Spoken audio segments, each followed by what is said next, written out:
तो कहानी के शुरू होते ही हम एक कपल को देखते हैं, एरिन और फ्रैंकलिन।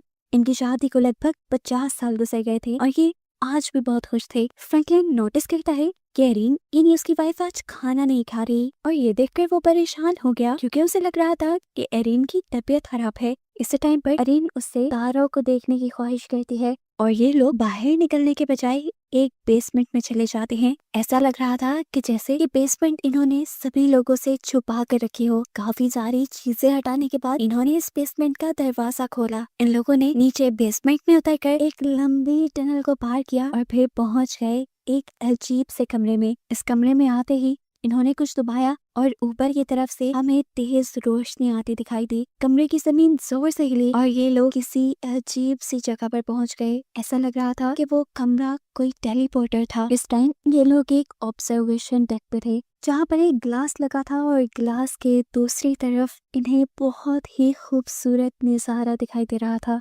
चमकते हुए सितारे और सभी दूसरे प्लैनेट्स। ऐसा लग रहा था कि जैसे ये खला में हो या किसी दूसरे प्लैनेट पर आ गए हों। कुछ ही देर बाद फ्रैंकलिन एरिन से कहता है अब हमें वापस चलना चाहिए, लेकिन एरिन यहाँ पे कुछ वक्त और गुजारना चाहती थी। जिस पर फ्रैंकलिन उससे कहता है पूरा 1 साल हो गया है हमें इस जगह को डिस्कवर किए और जब से तुमने यहाँ पर आना शुरू किया है कुछ ज्यादा ही दिल लगने लग गया है तुम्हारा। आजकल तो बहुत ज्यादा आने लगी हो इधर तुम, और जब भी हम यहाँ आते हैं ऐसा कुछ नया नहीं होता। पता नहीं क्यों फिर भी तुम रोज आने की यहाँ जिद क्यों करती हो। फ्रैंकलिन का ख्याल था कि अब इन्हें इस जगह के बारे में दूसरों को बता देना चाहिए, लेकिन एरिन को लगता था कि इन्हें इस मिस्टीरियस जगह के बारे में खुद ही पता चलाना चाहिए। आखिर वो टेलीपोर्टर था क्या और ये कौन सी जगह थी जहाँ ये लोग टेलीपोर्ट होकर आ जाया करते थे। अब उसी टेलीपोर्टर से ये लोग दोबारा अपने बेसमेंट में आ जाते हैं और अपने बैकयार्ड से निकलकर रात के इस वक्त जब ये लोग अपने घर जा रहे थे तो ये इनके नेबर ने भी नोटिस कर लिया। सुबह होने पर फ्रैंकलिन और एरिन अपने रूटीन चेकअप के लिए चले जाते हैं, जबकि उनका नेबर बैरन जो उनके ऊपर नजर रखे हुए था वो अपनी वाइफ से कहता है मुझे लग रहा है ये दोनों कुछ छुपा रहे हैं। रात भी ये लोग गार्डन में थे, पता नहीं ऐसा क्या है इनके गार्डन में जो हर रोज रात को ये वहाँ चले जाते हैं। बैरन की वाइफ थक चुकी थी अपने हस्बैंड की ऐसी बातों से, कहती है बस भी करो यार, दूसरों पे नजर रखना, कभी अपने घर के बारे में भी सोचा करो। यहाँ पर इन्हीं की बातों से हमें पता चलता है कि बैरन शहर का काउंसिल बनने के लिए एक कैंपेन चला रहा है और उसकी वाइफ ये बात जानती है कि वो ये काम नहीं कर पाएगा, यानी वो काउंसिल नहीं बन पाएगा। अब सीन कट होकर एरिन को हम डॉक्टर के पास देखते हैं जहाँ पर डॉक्टर एरिन से नॉर्मल क्वेश्चनिंग कर रही थी कि आप आजकल डाइट कैसे ले रही हैं, एक्सरसाइज कर रही हैं या नहीं, और आपकी फिजिकल थेरेपी कैसी जा रही है। डॉक्टर नोटिस करते हैं कि एरिन इन सब का जवाब देने से अवॉइड कर रही थी। इसका मतलब था कि सब ठीक नहीं है, इसी वजह से उसकी तबीयत और बिगड़ती जा रही है। जिस पर अब डॉक्टर एरिन को सजेस्ट करती हैं कि आपको एक केयर टेकर रख लेनी चाहिए क्योंकि फ्रैंकलिन अब अकेले आपकी सारी जिम्मेदारी नहीं उठा सकते। जब तक एरिन का चेकअप हो रहा था फ्रैंकलिन अपनी ग्रैंड डॉटर से मिलने गया था जिसका नाम है डेनिस। डेनिस उन दोनों को लेकर बहुत ज्यादा परेशान थी क्योंकि उनके नेबर यानी बैरन ने सोशल मीडिया के जरिए उसे बताया था कि हर रोज रात को ये दोनों कहीं चले जाते हैं। इस टाइम डेनिस उससे कहती है अगर हो सके तो आप लोग को घर शिफ्ट कर लें, लेकिन इस चीज के लिए भी फ्रैंकलिन नहीं मानता। यहाँ पर एरिन एक केयर होम आती है अपनी पुरानी फ्रेंड से मिलने के लिए जिसे एमनीजिया था, यानी भूलने की बीमारी थी। एरिन ने अपनी इस दोस्त को टेलीपोर्टर के बारे में बताया था लेकिन वो तो भूल चुकी थी इस सारी किस्से के बारे में। इसी केयर होम में एरिन को चंद्रा नाम की एक केयर टेकर भी मिलती है। खैर फ्रैंकलिन और एरिन रात में काफी देर से घर पहुंचते हैं और इनकी गैर मौजूदगी में बैरन जो कि इनका नेबर है वो उनके बैकयार्ड में घुस चुका था, ये पता चलाने के लिए कि हर रोज वो ओल्ड कपल वहाँ क्यों जाया करता था। यहाँ पर घर आने के बाद एरिन भी फ्रैंकलिन से कहती है कि अगर मैं मर गई तो तुम फौरन इस घर को सेल कर देना। आज शायद खुद भी एरिन की दिमागी हालत सही नहीं थी, वो आधी रात में उठती है और फ्रैंकलिन के लिए एक लेटर लिखती है जिसके बाद वो अपनी खुफिया बेसमेंट में चली गई। आज उसने फैसला कर ही लिया था कि वो बाहर की दुनिया देखेगी जिसे वो हमेशा ग्लास के पीछे से ही देखा करती थी। इससे पहले कि वो वहाँ का खुफिया दरवाजा खोलती उसे अपने पीछे टनल के अंदर एक लड़का सिसकता दिखाई देता है। उसकी हालत काफी अजीब हो रही थी। डर गई एरिन इससे पूछती भी है कौन हो तुम, लेकिन ये लड़का कोई जवाब नहीं देता। सुबह का वक्त भी हो चुका था। फ्रैंकलिन एरिन को सारी जगह देख रहा था। जब वो उसे नहीं मिली तो उसने बाहर गार्डन में देखा, वहाँ पर एरिन उसे कांपती कांपती नजर आई। वो डरी हुई लग रही थी। फ्रैंकलिन उठाकर उसे अंदर लेकर आया। तब एरिन ने उसे बताया कि मैंने उस टनल के अंदर एक जिंदा इंसान को देखा है। फ्रैंकलिन को उसकी बात पे यकीन नहीं आ रहा था। वो खुद चेक करने के लिए टनल में गया जहाँ वाकई ही उसे वो लड़का मिल भी गया। फ्रैंकलिन ने जैसे ही उसे हाथ लगाया तो फ्रैंकलिन के हाथ खून से भर गए। फ्रैंकलिन इस लड़की को उठाकर अपने घर में ले आया और यहाँ आकर जब इन दोनों ने लड़के के जख्म की पट्टी करना चाहिए तो इन्हें उसके जिस्म पर कोई जख्म दिखा ही नहीं। फ्रैंकलिन को लगा ये बस एक आम इंसान है और शायद शराबी है, शराब पीकर छुपने के लिए यहाँ कहीं आ गया होगा। लेकिन एरिन उससे कहती है बिलीव करो ये मुझे ऑब्जर्वेशन डेस्क से ही मिला है। फ्रैंकलिन अब इस आदमी के बारे में पुलिस को इन्फॉर्म करने वाला था, लेकिन तब एरिन उसे रोकती है और कहती है सुनो, हो सकता है कि इस अजनबी का ताल्लुक उसी मिस्ट्री से हो, उसी टेलीपोर्टर से हो जो हमें टेलीपोर्ट करके एक दूसरी दुनिया में ले जाता है। हमें पुलिस को इसके बारे में नहीं बताना चाहिए। इसीलिए ये दोनों अब इस आदमी को उठाकर ऊपर एक कमरे में ले जाते हैं। इतनी देर में पुलिस भी आ जाती है क्योंकि फ्रैंकलिन तो पुलिस को पहले ही रिपोर्ट कर चुका था। अब पुलिस के आने पर फ्रैंकलिन बहाना लगाता है कि वो आदमी भाग गया, लेकिन ऑफिसर तो फिर भी घर की तलाशी लेना चाहता था। तब एरिन उसे अकेले में ले जाकर बताती है कि फ्रैंकलिन को दिमागी बीमारी है, उसे आजकल खुद ब खुद फजूल चीजें नजर आने लगी हैं, शायद इसलिए उसने आपको कंप्लेन कर दी होगी। वैसे हमारे घर पे कोई भी नहीं आया। और ये बात सुनने के बाद पुलिस ऑफिसर वहाँ से चला जाता है। इस सब के बाद सीन यहाँ से कट होता है और अब एक नए शहर के अंदर हम दो नए कैरेक्टर्स से मिलते हैं, एस्टेला और उसकी बेटी टॉनी। टॉनी अपने मॉम के साथ खाना खाने के बाद रूम में जाने के बजाय घर से बाहर चली जाती है क्योंकि बाहर उससे मिलने के लिए उसका क्लास फेलो आने वाला था। ये लोग भी इनके घर के पास बने ही एक बैकयार्ड में जाते हैं जो एक चर्च से कम नहीं लग रहा था। यहाँ पर टॉनी इस लड़के के करीब आने की कोशिश करती है, लेकिन ये लड़का टॉनी को दूर करके उससे कहता है मैं यहाँ तुमसे मिलने नहीं आया, असल में मुझे पता चला है कि तुम्हारे ग्रैंडपा किसी कल्ट का हिस्सा थे और मैं तो बस इसी चीज की इन्वेस्टिगेशन करने यहाँ आया था। ये सुनकर टॉनी का दिल टूट गया और इतने में ही टॉनी की मॉम भी यहाँ आ गई जो डांटते हुए इन सबको यहाँ से भगा देती है और फिर चुपके से एक अजीब से कमरे में जाती है, बिल्कुल ऐसे ही टेलीपोर्टर में जैसा हमने फ्रैंकलिन के घर पे भी देखा है। यहाँ गई वो एक टाइल नुमा चीज निकालती है और देखती है कि उसमें घूमता हुआ और वही पे सलामत है कि नहीं, और ये देखने के बाद वो वहाँ से चली गई। अगले सुबह उठने पर एस्टेला को टोनी घर पर नहीं मिली। वो घबरा कर उसे ढूंढने के लिए निकली तो उसे पता चला कि टोनी तो घर से भागने की कोशिश कर रही थी। वो उसे बहुत मुश्किलों से मनाकर एक कैफे पे ले गई जहाँ पर टोनी ने एस्टेला को बताया कि वो थक चुकी है इस बोर जिंदगी से, ना वो यहाँ पर दोस्त बना सकती है, ना ही उसकी मॉम ने उसे कहीं जाने की परमिशन दी हुई है। वो अपनी जिंदगी को एंजॉय करना चाहती है। इसके जवाब में एस्टेला कहती है मैं जानती हूँ ये सब करना काफी मुश्किल है, लोगों से दूर रहना, अपने अपने में रहना, ऐसे काम करना भी बहुत मुश्किल हो जाता है, लेकिन ये सब हमारी मजबूरी है क्योंकि हमारी पूरी फैमिली एक मिशन पे है। हमें इस चैपल की हिफाजत करनी है। पहले तुम्हारे ग्रैंडपा ये काम करते थे, अब मैं करती हूँ और वक्त आने पे ये तुम्हें भी करना पड़ेगा। अभी वो यही बात कर रही थी कि उसके मोबाइल पर एक अलर्ट आया कि उसके चैपल में कोई घुस आया है। तेजी में ये लोग घर पहुंचे तो चैपल का दरवाजा भी खुला हुआ था, लेकिन वहाँ कोई नहीं था। एस्टेला अब हाथ में एक गन पकड़े घर की तरफ पड़ी क्योंकि जो कोई भी था वो अब तक घर में घुस चुका होगा। वहाँ जाने पर उसे पता चलता है ये तो कॉर्नेलियस था, उनका ही जानने वाला जो चैपल के बारे में भी सारी हकीकत जानता था। वो यहाँ आकर एस्टेला से पहला सवाल यही कहता है कि क्या तुम टोनी को ट्रेन कर भी रही हो कि नहीं। यहाँ पर हम देखते हैं कि एरिन और फ्रैंकलिन को उस अनजान आदमी के पास से जो बैग मिला था ये लोग उसकी तलाशी ले रहे थे, जिसमें कुछ गोल्ड कॉइन्स, एक टैबलेट की तरह की कोई चीज और एक बुक थी। बुक के अंदर एक फोटो भी थी जिसके नीचे गैब्रियल लिखा हुआ था। यही काम करते हुए उन्हें उस अनजान आदमी के कमरे से आवाजें आने लगती हैं। वो देखते हैं कि ये लड़का यहाँ से भागने की कोशिश कर रहा था, लेकिन जब एरिन ने उसे टच किया और उसे महसूस हुआ कि उस लड़के को बुखार है तो वो उसे दोबारा बेड पर लिटा देती है। एरिन अब उसके लिए फ्रैंकलिन से कहकर दवाई भी मंगवाती है, लेकिन फार्मास्यूटिकल कंपनीज उन्हें कोई मेडिसिन नहीं देती क्योंकि उनके पास प्रिस्क्रिप्शन नहीं थी। इसीलिए एरिन ने अब उसके लिए एक खास किस्म का कहवा बनाया था। फार्मा के बाहर फ्रैंकलिन को बायरन भी मिलता है जो अपनी कैंपेन के लिए फ्रैंकलिन से कमेंट्स मांग रहा था, लेकिन फ्रैंकलिन बहुत ही बेहिसी से उसे कह देता है मुझे तुम पसंद नहीं हो और ना ही मैं तुम्हारे बारे में कोई कमेंट करने वाला हूँ। बायरन भी बेशरम था, इतनी बेइज्जती करवाने के बाद वो अपने लिए खुद ही अच्छे कमेंट्स लिख लेता है फ्रैंकलिन की तरफ से। इसके बाद जब बायरन घर पहुंचा तो उसकी वाइफ ने बताया कि सुबह में फ्रैंकलिन के घर पुलिस आई थी। ये सुनकर वो भी हैरान हो गया। अब फाइनली हमें दिखाया जाता है कि एरिन के पास उस अजनबी लड़के को होश आ गया था। एरिन जब उससे सवाल करती है तो वो लड़का बताता है मेरा नाम जूड है, मैं कहाँ से आया हूँ, यहाँ तक कैसे पहुँचा, मुझे कुछ याद नहीं, याद है तो कुछ माउंटेन्स और बारिश। उन पहाड़ियों से शायद मैं गिर गया था और जब मुझे होश आया तो मैं यहाँ आप लोगों के पास था। ये सब सुनने के बाद एरिन उसे खाना देती है और फ्रैंकलिन के कहने पर उसका कमरा लॉक कर देती है।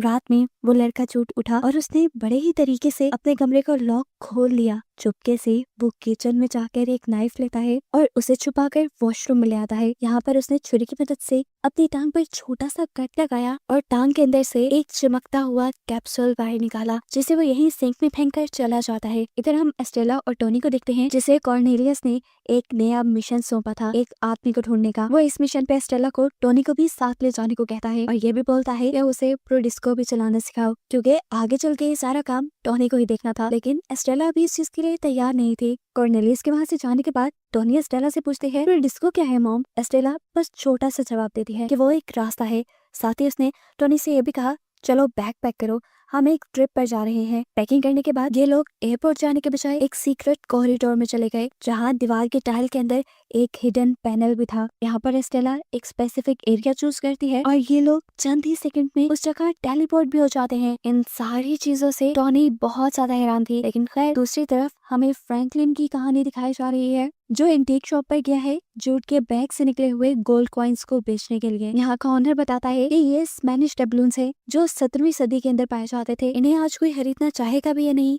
वो ये नहीं बता सकता। घर आने पर एरिन और फ्रैंकलिन देखते हैं कि उनके घर की लाइट्स बुरी तरह फ्लिकर कर रही थी। उन्हें लगा कि इस सब के पीछे जूट होगा, लेकिन जूट तो अपने कमरे में था। ये लोग अब जूट को बाहर घुमाने फिराने का फैसला करते हैं, लेकिन कार का सफर करते ही जूट को वॉमिटिंग होना शुरू हो गई। इन सारी अजीबोगरीब चीजों से अब फ्रैंकलिन काफी ज्यादा थक गया था। उसने अब फैसला किया कि वो जूट को अपने साथ नहीं रखेगा, इसलिए वो जूट को सुबह सुबह अपनी कार में बिठाकर एक बस स्टेशन ले जाता है और कुछ पैसे देते हुए से कहता है कि दूर चले जाओ हमारी जिंदगी से। जूट ने यहाँ उसे कोई जवाब नहीं दिया, पैसे पकड़े और कार से निकल गया। इससे पहले कि वो किसी बस में बैठ जाता, फ्रैंकलिन के दिमाग में कोई सोच आई और उसने आवाज देकर जूट को रोक लिया। घर पर हम देखते हैं कि एरिन जूट के ही कमरे की तलाशी ले रही थी, जहाँ उसे एक जार के अंदर एक अजीब चमकता हुआ स्फीयर मिला। वो हैरान थी, ये चीज क्या हो सकती है। इसे चेक करने के लिए वो जब सोफे पर बैठकर उस चीज को टेबल पर रखती है तो हैरान कुन तौर पर उसके नीचे से टेबल ही गायब हो जाता है। अभी वो इन्हीं सब चीजों को लेकर हैरान थी कि उसने देखा कि उसके घर उसकी ग्रैंड डॉटर डिनीज आ गई है, जिससे जल्दी से वो ये स्फीयर छुपा लेती है। लेकिन फिर भी कितनी चीजें वो छुपाएगी। डिनीज के हाथ लग जाती है जूट की बुक, जिसके अंदर से एक पिक्चर मिली थी। जब इसके बारे में डिनीज एरिन से कोई सवाल करती है तो एरिन बहाना बना देती है, अरे ये बुक मैंने सेकंड हैंड ली थी और जब मैंने ये बुक ली तब इसके अंदर ये तस्वीर पहले से ही थी। इतने में हम देखते हैं कि फ्रैंकलिन और जूट भी घर वापस आ गए थे। डिनीज जब इसके बारे में सवाल करती है, अरे ये लड़का कौन है, तब फ्रैंकलिन बताता है ये हमारा केयर टेकर है। लेकिन डिनीज को इनकी किसी बातों पे फिलहाल एतबार नहीं हो रहा था। ये बात तो वो जान गई थी कि जरूर कुछ ना कुछ तो गड़बड़ है, इसलिए खाना खाने के बाद वो अपने शहर वापस नहीं लौटती, बल्कि अपने ग्रैंडपा के ही टाउन में किसी दोस्त के घर रुक जाती है, ताकि सुबह होने पर वो सभी ऊटपटांग चीजों पर इनके नजर रख सके। जबकि यहाँ एरिन, फ्रैंकलिन और जूट बातें कर रहे थे, जहाँ एरिन जूट को बताती है कि उसका बेटा भी था जिसने खुदकुशी कर ली जब उसकी बेटी डिनीज सिर्फ 5 साल की थी। ये बताते हुए एरिन थोड़ा उदास हुई थी। उसकी उदासी को कम करने के लिए जूट अब उसे बताता है कि बुक में जो आपको गैब्रियल नाम के बंदे की पिक्चर मिली है, असल में वो मेरे डैड है और वो मुझे तब छोड़ गए थे जब मैं बहुत छोटा था। जूट को लगता है कि उसे यहाँ पर स्पेशली भेजा गया है अपने डैड को ढूंढने के लिए।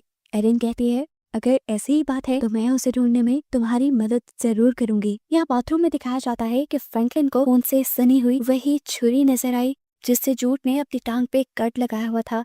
साथ ही उसे सिंक में वो कैप्सूल भी नजर आ गया। उसने जब टैप ऑन की हुई थी तब वो कैप्सूल और उसमें से निकली हुई चीजें ऐसे जगमगाने लगी थी जैसे वो स्टार्स हो। वो इन सारी चीजों को देखना चाहता था, इसीलिए वो टैप बंद करता है, लेकिन अनफॉर्चुनेटली वो सारी चीजें भी, यानी वो ग्लोइंग ऑब्जेक्ट्स भी पानी के साथ बहकर चले जाते हैं और वो कुछ दिख नहीं पाता। यहाँ पर अब बायरन अपने कैंपेन्स के पोस्टर्स लगा रहा था, लेकिन तभी उसे कमेटी से कॉल मिलती है और उसे एक बुरी खबर ये दी जाती है कि वो अब अपनी कैंपेन को आगे रन नहीं कर सकता, क्योंकि उसके कैंपेन पेपर्स पे बहुत से लोगों के फेक सिग्नेचर्स मिले हैं। और ये तो हमने देखा भी था, जैसे फ्रैंकलिन के सिग्नेचर उसने खुद कर दिए थे। अब चलाने को कैंपेन तो थी नहीं बैरन के पास, उसने सोचा तो कुछ और ही कर लिया जाए। कुछ और क्या करना था। फ्रैंकलिन के घर के बारे में तो हमेशा से उसे सस्पेंस रहता था, इसीलिए चला गया वो फ्रैंकलिन के शेड में, जहाँ उसे फाइनली वो सीक्रेट डोर भी मिल गया, जिसके अंदर वो सीक्रेट टनल और टेलीपोर्टर था, जो टेलीपोर्टर बैरन ने भी देख लिया, लेकिन अभी इसकी सच्चाई उसे नहीं पता। सुबह होने पर यहाँ पे जूड वही ग्लोइंग स्फीयर लेकर गार्डन में आ जाता है, जो ग्लोइंग स्फीयर एरिन को मिला था। गार्डन में गड्ढा खोदते हुए वो जब इसे छुपा रहा था तो तब बैरन ने भी उसे देख लिया।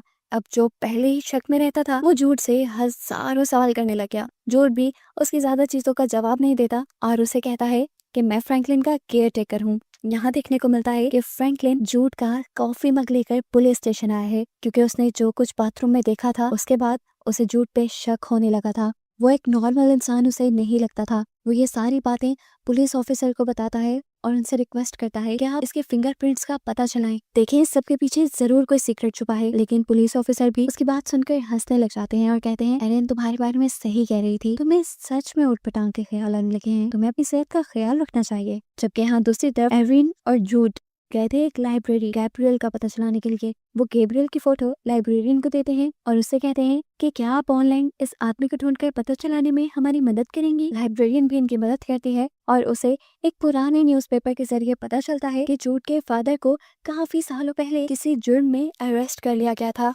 और अब उन्हें एमनीसिया भी है, यानी भूलने की बीमारी भी है। यानी जूड अपने बारे में अपने फादर से भी पता नहीं चला सकता था कि वो कौन है, कहाँ से आया है और यहाँ क्यों है। अब सब लोग घर पर वापस आ जाते हैं। यहाँ पर फ्रैंकलिन और एरिन की लड़ाई होने लगी है, क्योंकि एरिन ने पुलिस से फ्रैंकलिन के बारे में झूठ बोला था कि वो पागल हो गया है, लेकिन एरिन इस सब का कोई जवाब नहीं देती। तब फ्रैंकलिन कहता है देखो एरिन, समझने की कोशिश करो, वो इंसान कभी हमारे बेटे की जगह नहीं ले सकता, हमारा बेटा मर चुका है। लेकिन एरिन उसकी किसी बात को सुनने को तैयार नहीं थी। गुस्से में फ्रैंकलिन अपना गुस्सा कंट्रोल करने के लिए कार लिए लॉन्ग ड्राइव पे निकल जाता है, जहाँ रास्ते में उसने जाते हुए देखा कि बायरन यानी उसका नेबर अपने सारे कैंपेन साइंस जला रहा था। फाइनली अब हम दोबारा देख पाते हैं एस्टेला और निक को, जो यूएस के अंदर एक खास आदमी के पास गए हैं। वो आदमी इनके दिए गए खास कोड को सर्च करके इन्हें एक स्पेसिफिक एरिया बताता है, जहाँ पर इन्हें वो इंसान मिल सकता था जिसकी इन्हें तलाश थी। लेकिन इतने बड़े शहर के अंदर एक इंसान को ढूंढना बिल्कुल आसान नहीं था।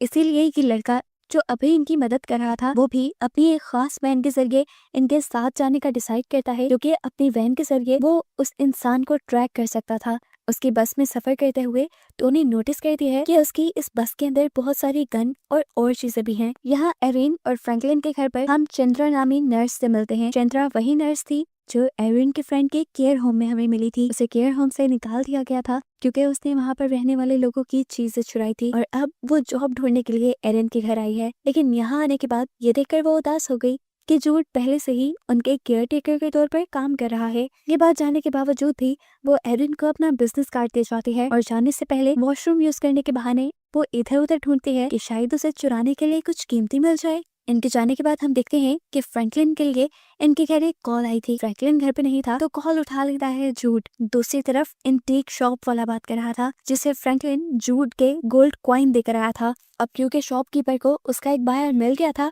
इसीलिए वो फ्रैंकलिन से पूछता है क्या तुम उसे बेचना चाहते हो। जाहिर सी बात थी वो कॉइन जूड के थे। जूड उसे बेचना नहीं चाहता था और ये भी फील नहीं करवाना चाहता था कि वो चोरी होकर उस दुकान में पहुंचे हैं। वो प्रिटेंड करता है जैसे वो फ्रैंकलिन का बेटा हो और कॉइन्स को बेचने से इनकार कर देता है। फोन बंद करने से पहले जूड ने उसे बोला क्या मुझे बायर का नंबर मिल सकता है। उसे लग रहा था कि वो कॉइन्स खरीदने वाले जरूर उसके डैड हो सकते हैं, लेकिन जब वो बायर के नंबर पे कॉल करता है तो उसे बताया जाता है कि उसने रॉन्ग नंबर पे कॉल किया है, क्योंकि वहाँ कोई गैब्रियल रहता ही नहीं। इनकी बातों के दौरान हम नोटिस करते हैं कि ये लोग लैटिन में बात कर रहे हैं और कुछ बातें तो ऐसी भी हैं जो ऑस्ट्रेलिया और कॉर्नेलियस के दरमियान भी हुई थी। खैर फोन कट जाता है और रात भी हो जाती है। रात होने पर जब जूड अपना टैबलेट पूरे घर में तलाश करता है तो वो उसे कहीं नहीं मिल रहा था और तब उसे लगा कि जरूर चंद्रा ही उसे चोरी करके ले गई होगी। इसीलिए वो एरिन से चंद्रा का बिजनेस कार्ड लिए उसे ढूंढने के लिए निकल जाता है। अब क्योंकि रास्ते उसे यहाँ के पता नहीं थे, चंद्रा को तो ढूंढ नहीं पाया, लेकिन एक बार में चला गया जहाँ पर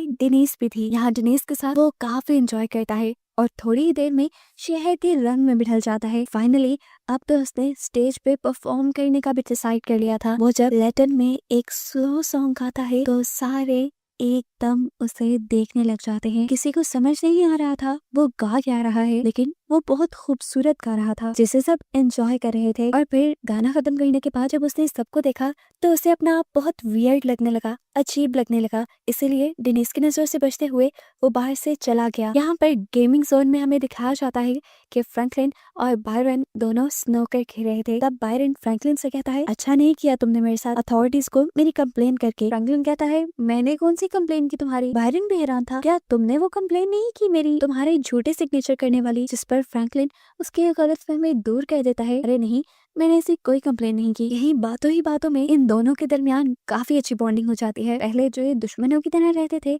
अब इनके दिल से वो धूल हट रही थी। यहीं पर ये काफी ज्यादा ड्रिंक भी करते हैं और ड्रिंक करने के बाद बायरन फ्रैंकलिन को बता देता है कि मैंने तुम्हारे शेड के अंदर वो सीक्रेट डोर और सीक्रेट टनल देख ली थी। फ्रैंकलिन कोई अजीब रिस्पॉन्स नहीं देता, ऐसा भी नहीं फील करवाता कि जैसे वो उसे छुपाना चाह रहा था। वो बल्कि उससे कहता है, अगर तुम उसे और भी देखना चाहो तो मैं तुम्हें दिखाने के लिए राजी हूँ। एरिन के घर पर ना तो अभी तक जूड वापस आया था और ना ही फ्रैंकलिन। रात काफी हो गई थी, उसे भी खौफ आने लगा, इसलिए अपनी कार निकालते हुए वो उन दोनों को ढूंढने के लिए शहर में निकल गई। अब जैसे ही वो घर से निकली, फ्रैंकलिन तो वापस आ गया बायरन के साथ और उसको घर पे ना देखते हुए वो बायरन को ले गया शेड के अंदर जहाँ पे वो टेलीपोर्टर था। टेलीपोर्टर में जाने के बाद वहाँ पहले तो कुछ भी नहीं हुआ, जिससे बायरन को लगने लगा किसी पागल या संगी इंसान ने अपनी एंजॉयमेंट के लिए ये सब बनाया होगा। दूसरी तरफ जूड जो कि इस टाइम खाली रोड पे चल रहा था, एकदम से उसके पीछे पुलिस की कार आ गई। पुलिस उसे अरेस्ट नहीं करने आई थी, लेकिन पता नहीं क्यों उसे ऐसे लगा कि पुलिस उसके पीछे है, इसीलिए उसने भागना शुरू कर दिया और पुलिस को भी गलत फहमी हुई कि जूड कुछ गलत करके भाग रहा है, इसीलिए पुलिस उसे अरेस्ट कर लेती है। जिस टाइम पुलिस उसे अरेस्ट कर रही थी, एरिन भी अपनी कार लेकर वहाँ आ गई। अब पुलिस क्योंकि उसे पुलिस स्टेशन ले गई थी, इसीलिए एरिन भी जूड के पीछे पीछे पुलिस स्टेशन आ गई। पुलिस बताती है कि जूड हमसे डरकर भाग रहा था, इसीलिए हमने उसे अरेस्ट किया। वो क्यों भाग रहा था, इसी चीज की एक्सप्लेनेशन एरिन भी जूड से मांगती है। तो तब एरिन बताता है कि मेरी पूरी जिंदगी एक बंद कंपाउंड के अंदर गुजरी है, जहाँ पर मुझे एक मिस्टीरियस दरवाजे की रखवाली करनी थी, जो कहाँ खुलता था, कहाँ जाता था, मुझे कुछ पता नहीं था। वो किस लिए थे, उन्हें किसने बनाया था, ये तक कोई नहीं जानता था। वो बहुत पुराने थे। जूड बताता है कि आप लोगों को भी उस टेलीपोर्टर से जो प्लैनेट नजर आता है वो सिर्फ एक वेस्टलैंड है, जहाँ जाते ही लोग मर जाते हैं। जूड कहता है, मैं वहाँ रहकर थक गया था, मुझे घुटन होने लगी थी वहां रहते रहते, इसलिए मैं वहां से भागना चाहता था। और जब मैंने वहां से भागने की कोशिश की तो मुझे तब एक गार्ड ने रोकना चाहा, जिसके पेट पे मैं बार बार स्टैब करके वहां से भाग आया। इसीलिए तो जिस दिन जूड एरिन और फ्रैंकलिन को मिला था, उसके जिस्म पे खून लगा था। जूड बताता है कि अगर मेरी ऑर्गेनाइजेशन के किसी भी इंसान ने मुझे ढूंढ लिया तो वो मुझे फौरन ही मार देंगे, लेकिन जूड को मरना नहीं था, उसका एक मिशन था। उसे लगता था उसके डैड भी इसी दरवाजे से भाग कर आए हैं, इसीलिए वो भी अब अपने डैड यानी गैब्रियल को ढूंढना चाहता था। और पुलिस से डरकर वो सिर्फ इसलिए भागा था क्योंकि उसे लग रहा था पुलिस उसकी ऑर्गेनाइजेशन के साथ मिली हुई होगी। इतनी डीप बातें तो पुलिस को भी नहीं पता थी, इसीलिए एरिन पुलिस वालों को अपनी मीठी मीठी बातों में भिला फुसला कर जूड को छुड़वा लेती है। यहाँ दिखाया जाता है कि टोनी और एस्टेला अपने साथी के साथ एक वीरान जगह पे रुके हैं, जहाँ पे एक बहुत बड़ा सा ट्रांसमिशन टावर भी है। इसी ट्रांसमिशन टावर को हैक करने के लिए उनका साथी उसके ऊपर चढ़ रहा था। काफी क्रेजी था ये सब, लेकिन फिर भी एस्टेला टोनी से कहते हैं, तुम ऐसी किसी भी चीज की पिक्चर सोशल मीडिया पर अपलोड नहीं करोगी। अभी एस्टेला के साथी ने अपना काम यहाँ पे पूरा किया नहीं था कि यूटिलिटी वर्कर यहाँ आ गया, जिसने उन दोनों को देख लिया। ऐसे में उनका कोई भी जो सीक्रेट था वो रिवील हो सकता था, इसीलिए एस्टेला बड़ी ही आसानी से उसको बेहोश करके बांध के अपनी कार में डाल देती है। इसके बाद निक यानी एस्टेला के साथी का काम पूरा होने के बाद ये लोग अपना सफर दोबारा शुरू कर देते हैं। थोड़ी ही दूर जाने पर एस्टेला ने निक को यानी अपने साथी को रास्ता बदलने को कहा। उसे समझ नहीं आई, लेकिन एस्टेला ने जंगल के पास गाड़ी रुकवा दी और गाड़ी से उतरकर दरख्तों के अंदर की तरफ चलने लगी। यहाँ चलते हुए उसे बहुत कुछ याद आ रहा था। फ्लैशबैक में दिखाया जाता है कि एस्टेला यहाँ पर अपने फादर के साथ आ चुकी है, पहले किसी मिशन के लिए, जहाँ मिशन में उसे तो सिर्फ रेडार को कंट्रोल करने का काम दिया गया था, लेकिन वो डरते हुए गाड़ी से बाहर भी निकल आई थी और उसने इन्हीं जंगलों में अपने डैड का पीछा किया था, जो एक लड़की के साथ जबरदस्ती कर रहे थे, उसे अपने साथ ले जाने की कोशिश कर रहे थे। लेकिन जब वो लड़की उनकी बात नहीं मानती तो एस्टेला के डैड उसे शूट कर देते हैं, जिसके बाद एस्टेला उनकी मदद करती है उस लड़की को वापस उसकी गाड़ी में डालने पे, और ये दोनों मिलकर उस कार को पानी में गिरा देते हैं। ये वो दिन था जब एस्टेला को पता चला था कि ये उसकी ड्यूटी है किसी सीक्रेट चीज की हिफाजत करना और उसके लिए कुछ भी कर जाना एस्टेला की ड्यूटी थी। और अब आने वाले दिनों में यही ड्यूटी तो टोनी को भी संभालनी थी। इसलिए हम देखते हैं कि निक टोनी को गन चलाने सिखा रहा है। यही बातों ही बातों में निक टोनी को ये भी बताता है कि वो उसके डैड के बारे में जानता है, जिसके बारे में एस्टेला ने टोनी को कभी नहीं बताया था। सीन कट होकर हम दोबारा एरिन और फ्रैंकलिन को देखते हैं जो डॉक्टर के पास गए हैं। इस मर्तबा डॉक्टर एरिन की प्रोग्रेस से काफी खुश है क्योंकि उसकी तबीयत में काफी सुधार आया है। और ये सब हो रहा था जूड की ही वजह से, जिसने एरिन को उसके मरे हुए बेटे के सदमे से बाहर निकालने में मदद दी थी। जिस टाइम पर फ्रैंकलिन और एरिन हॉस्पिटल थे, उनके पीछे से डेनिस उनके घर पे आ जाती है और मिलती है जूड से। वो जूड से बुक में मिली हुई पिक्चर के बारे में सवाल करती है क्योंकि वो जानती थी वो पिक्चर जूड की ही है। जिस पर जूड जवाब देता है, तो मेरी फैमिली के बारे में जानना चाहती हो ना? मेरी फैमिली एक कल्ट है। ऑब्वियस सी बात है, डेनिस तो क्या जूड ये बात किसी को भी बता देता तो कोई भी उस पर यकीन ना करता। घर आने पर फ्रैंकलिन बेरिन को एक कैमरा देकर आता है। इस कैमरा के अंदर उस टाइम की फोटोज थी जब ये लोग टेलीपोर्टर के जरिए किसी दूसरी जगह गए थे। वो उसे कहता है, नहीं था ना तुम्हें मेरी बात पे यकीन, इन पिक्चर्स को डेवलप करो और सारी सच्चाई देख लो। इसके बाद एरिन और जूड जाते हैं चंद्रा के घर क्योंकि जूड को लग रहा था कि चंद्रा ने ही जरूर उसका टैबलेट चुराया है। एरिन यहाँ पर उसे बातों में लगाती है और जूड को मौका मिल जाता है उसके घर की तलाशी लेने का, जहाँ उसे अपने टैबलेट के साथ साथ एक नेकलेस भी मिलता है जिसके अंदर वैसे ही डिवाइस लगी हुई थी जो डिवाइस जूड ने अपनी टांग से निकाली थी। और उसने जिस बातें होकर चंद्रा से पूछा, बताओ किसका है ये? यहाँ पर इन लोगों को ये भी पता चल गया था कि चंद्रा ने अपने पेशेंट से बहुत सारी चीजें चुराई थी। एरिन चंद्रा से कहती है, देखो मैं इस बात को सीक्रेट रखूंगी, किसी को नहीं बताऊंगी कि तुमने चोरियां की है। अगर तुम ये बता दो कि तुम्हें ये नेकलेस कहाँ से मिला है और ये नेकलेस किसका है। लेकिन चंद्रा यहाँ पर उसे कोई जवाब नहीं देती, इसीलिए जूड और एरिन वहाँ से चले जाते हैं। और जूड गाड़ी में बैठकर एरिन को बताता है ये कैप्सूल एक तरह का ट्रैकर है जो हमारे अंदर लगाया जाता है, इसीलिए मैंने इस ट्रैकर को निकाल दिया था। जबकि वो टैबलेट वो एक की है उस खास दरवाजे की जिसकी ये लोग हिफाजत करते हैं और जिसके बारे में अभी तक ज्यादा कुछ बताया भी नहीं गया। यहाँ हम देखते हैं कि बायरन फ्रैंकलिन के दिए गए कैमरे की फोटोज डेवलप कर लेता है और सारी सच्चाई जान जाता है कि वो लोग सच में उस टेलीपोर्टर के जरिए किसी ऑब्जर्वेशन डेक में किसी दूसरे प्लैनेट पर चले जाते हैं।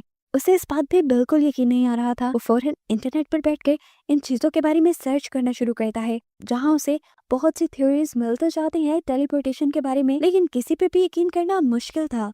और अपनी रिसर्च करते हुए उसे फाइनली एक इम्पॉसिबल डोर नामी थ्योरी के बारे में पता चलता है, जिस थ्योरी के मुताबिक इम्पॉसिबल डोर को अर्जेंटीन नामी एक बंदे ने 17वीं सदी में बनाया था। यहाँ जब फ्रैंकलिन अपने घर आया तो उसने शेड का डोर खुला पाया। अंदर जाकर उसने देखा कि बायरन उस मिस्टीरियस दरवाजे के ऊपर काम कर रहा था जिसके जरिए ये लोग हमेशा टेलीपोर्ट होकर कहीं और पहुंच जाया करते थे, लेकिन अभी तक वो इस दरवाजे को खोलने में कामयाब नहीं हो पाया। तब फ्रैंकलिन यहाँ पर आकर उसकी मदद करता है और दीवार में से एक खून से सनी हुई टाइल को बाहर निकालता है। हमें रिवील हुआ कि इसके अंदर एक कंट्रोल पैनल लगा हुआ था, बिल्कुल वैसा ही जैसा स्टेला के घर भी था, लेकिन इसके अंदर वो स्फेयर नहीं था जो स्फेयर एस्टेला के कंट्रोल पैनल में लगा हुआ था। और फ्रैंकलिन को लग रहा था जरूर उस स्फेयर के गायब होने के पीछे जूड ही है, जूड ने ही उसे चुराया होगा। अगले दिन गार्डन में काम करते हुए बायरन भी उस चमकते हुए स्फेयर को जमीन के नीचे से ढूंढ ही लेता है जिसे जूड ने वहां रखा था। यहाँ से सीन कट होकर हम दोबारा एस्टेला, उसके साथी निक और उसकी बेटी टोनी को देखते हैं। रात गुजारने के लिए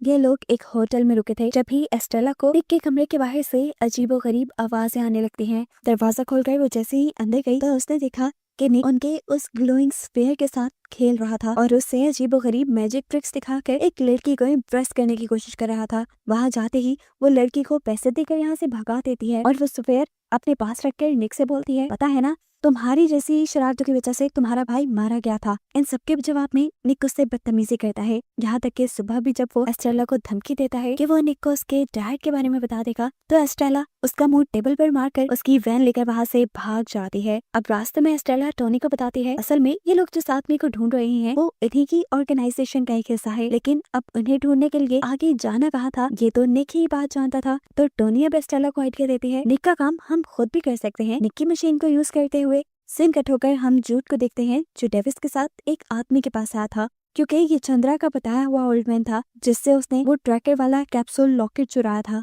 जूड को लगता था कि वो नेकलेस उसके डैड का होगा और जरूर वो इस नेकलेस की मदद से अपने डैड का पता चलवा लेगा, लेकिन उस आदमी के घर जाकर तो पता चला कि वो लॉकेट उस आदमी के भी डैड का था जो कि एक ट्रक ड्राइवर थे। एक दिन ट्रक चलाते हुए किसी अनजान आदमी ने उनसे मदद मांगी। उन्होंने लिफ्ट भी दे दी और फिर उस अनजान आदमी ने अपने टांग को काट कर उसके अंदर से ये कैप्सूल निकाल कर इस ट्रक में छोड़ दिया और फिर वो भाग गया। ये सुनकर जूड की सारी उम्मीदें खत्म हो गई थी कि अब वो अपने डैड गैब्रियल को कैसे ढूंढेगा, क्योंकि ट्रैकर तो वो एक अनजान ट्रक में उतार कर छोड़ गए थे। घर पर फ्रैंकलिन को बायरन एक स्फेयर दिखाता है।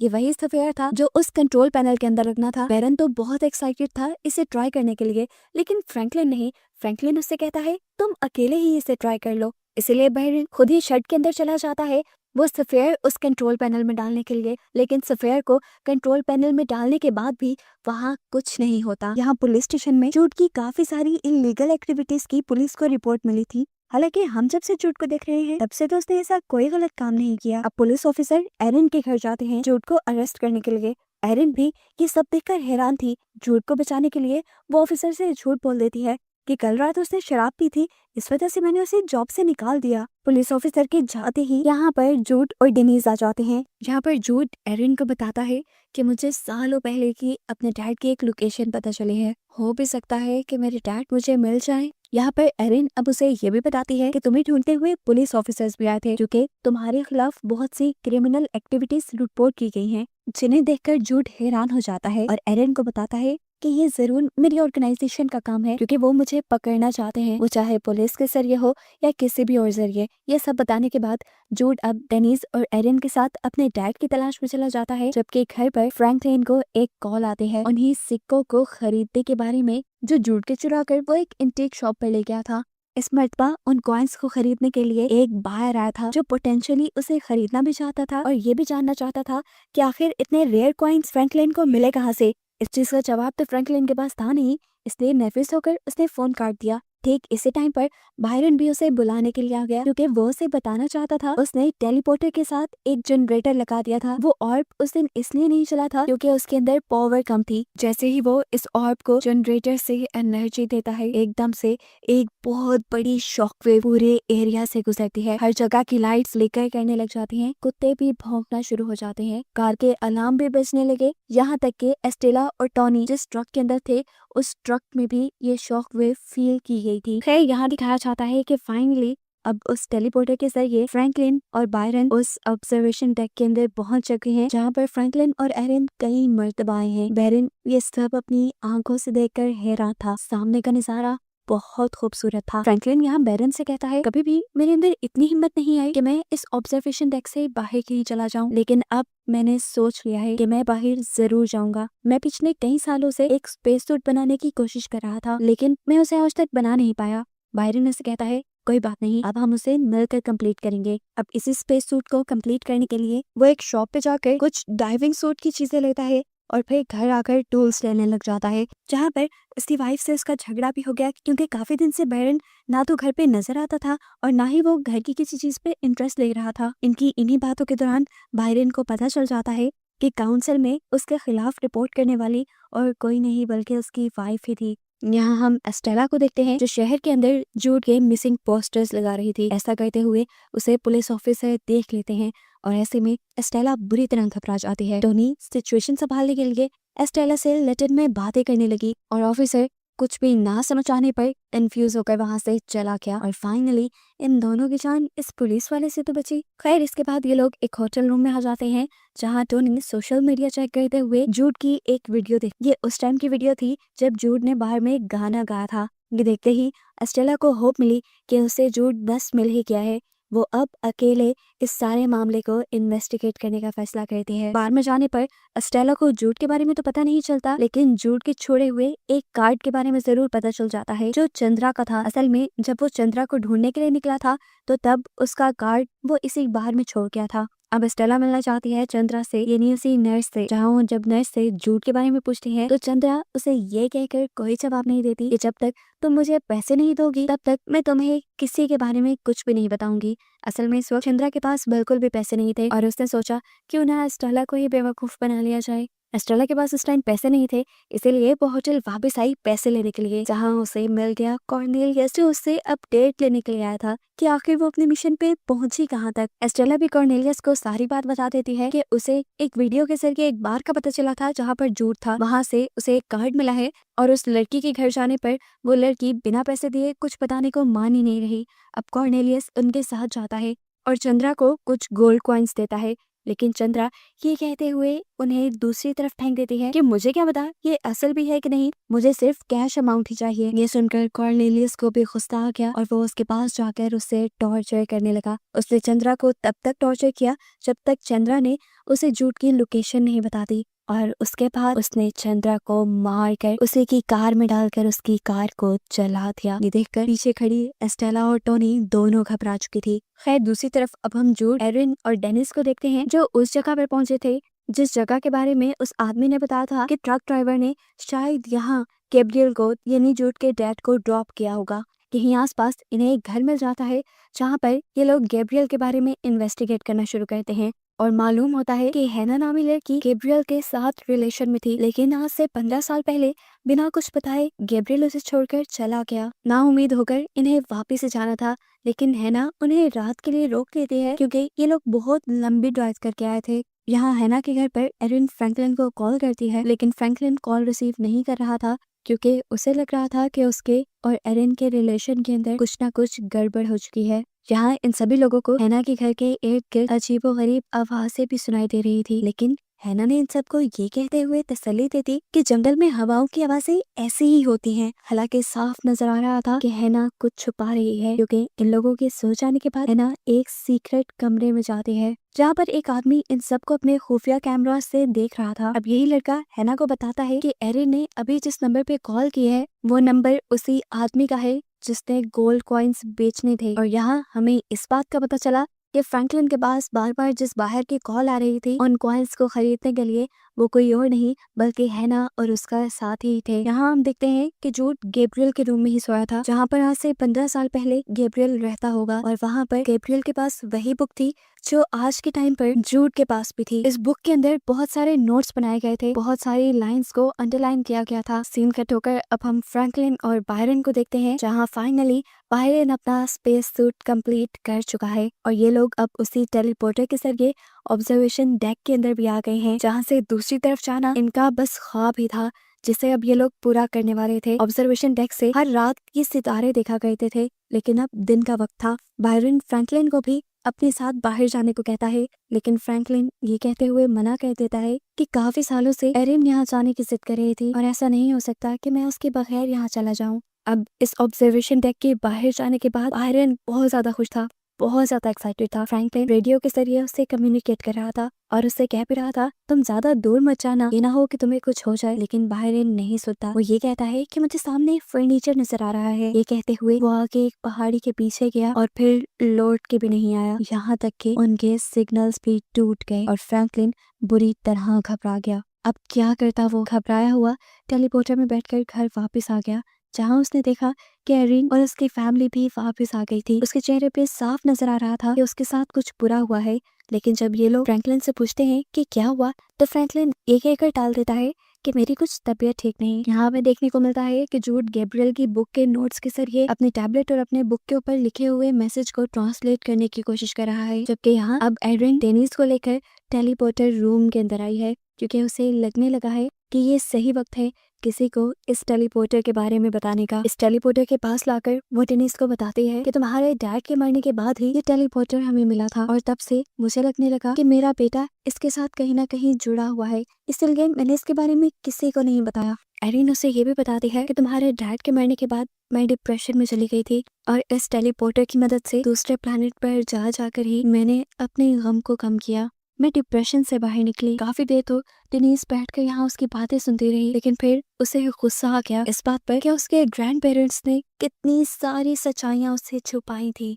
शेड के बाहर यहाँ जूड अब उसी ऑर्ब को ढूंढ रहा था जिस ऑर्ब को पहले ही बायरन ढूंढकर उस कंट्रोल पैनल में लगा चुका है। फिर यहाँ दिखाया जाता है कि फ्रैंकलिन दोबारा उसी ऑब्जर्वेशन डेक के अंदर क्या रेडियो के जरिए उसने बायरन को आवाज से लगाने की, उसे ढूंढने की कोशिश की, लेकिन बायरन का अभी भी कोई अता पता नहीं चला। घबराकर वो वापस अपनी दुनिया में आ गया और जब वो घर जा रहा था तो तब उसे बायरन की वाइफ मिल गई, जो उसे पूछने लगी क्या आपने बायरन को कहीं देखा है। यहाँ घर पर दिखाया जाता है कि जब एरिन और फ्रैंकलिन एक साथ बैठे हुए थे तो तब जूड उनके पास आया और उसने दोनों से उस चमकने वाले सफेयर के बारे में पूछा, जिसके बारे में ये दोनों ही उसे कुछ भी नहीं बताते। तब जूड उन्हें बताता है कि जिसे वो खिलौना समझ रहे हैं वो कोई खिलौना नहीं बल्कि एक बहुत ही ताकतवर ऑर्ब है और वो खतरनाक भी साबित हो सकता है। उसके ये कहने पर इन लोगों को भी पता चल गया कि जूड को काफी सारी हकीकत पता है उन सारी चीजों के बारे में।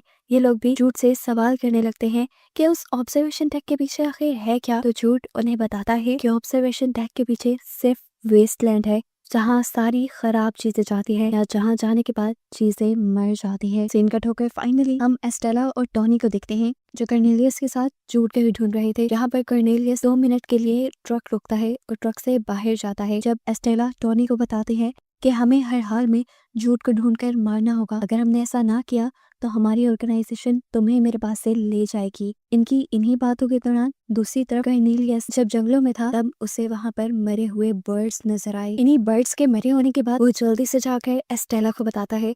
अब ये लोग बातें ही कर रहे थे कि सामने कार में उन्हें जूड नजर आ गया और इनकी तलाश हो गई खत्म। जूड की कार तो आगे चली गई थी।